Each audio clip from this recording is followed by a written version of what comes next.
Hey guys, welcome back to another episode of the No Going Back series. Today's episode is all about Hey Norman.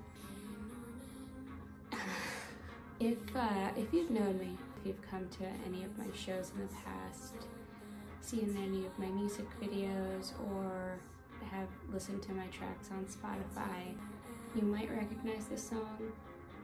It was under a different name. And before I get into Hey Norman, I want to talk about the original song. Sometimes when I'm looking for some content, I will look through my old journals, my old diaries, and I had come across a letter in my journal that I never actually sent, and I wanted to just write a song that felt like it was a letter. I had no kind of intention of having that person hear it and think that I was trying to get in contact with them or to start anything. It was just a song. Because it felt like it was from such a long time ago, I just thought it didn't matter anymore, but I should not have done that. And I do regret keeping the person's name in the song. You never know who is going to hear it. It could send the wrong message. But to me, I only really saw it as a song, and unfortunately people liked the song when I would play it live, so I was kind of forced to play it. I even recorded the song. The original recording was in Astoria, my favorite place, with Dave and Karen. I made a music video and everything. I think maybe I always just kind of have this preconceived notion, is that the right term, that people just don't really care if I have a song out. It never sat right with me that I had a song out with an actual person's name in it. So that was a very long time ago, okay? So whatever, the past is in the past. I just thought the song was really good, and so I was like, you know what? Miss Taylor Swift has re-recorded and is re-recording her entire catalog of music.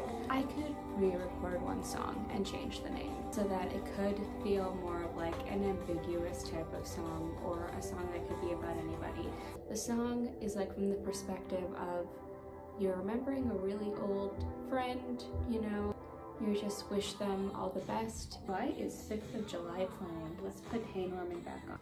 If you could apologize for certain things that may have happened between the two of you, that's it. You know, it could be about anyone. And not necessarily a romantic relationship, it could have been about an old friendship too. As you get older, friendships change, old relationships evolve, and you might not be as involved in people's lives and vice versa anymore. And that's not necessarily a bad thing. It's just a nostalgic song, you know, that's all it is. We had a lot of fun recording this in the studio. I don't know if people really remember the old recording of the song, but I wanted to sound pretty similar, but have like a little bit of a modern flair to it. The name Norman, I was inspired by the guy from Psycho, Norman Bates. A step further than that, I am a big Gilmore Girls fan. Rory is talking to Max and they're like, let's just have like code names for each other. The Norman name was inspired by Norman Bates from Psycho, but then also Max Medina. If you want to see a music video for Hey Norman, let me know like what you envision for it, because I have a couple of visions for Hey Norman and I would love to do another music video for it. If you have not listened to the EP yet, please do, please stream it. Any kind of support there is so appreciated. I'm not ever trying to become like a big famous musician. I was maybe trying to be like that in my 20s, but I think it's just more fun just to really just write and record and put stuff out there without expecting anything back in return, you know? And that can be true for anything that you do. So that is my 2 cents. That has nothing to do with Hey Norman. Keep making art, you guys. Thank you guys so much for watching, and I will see you next time.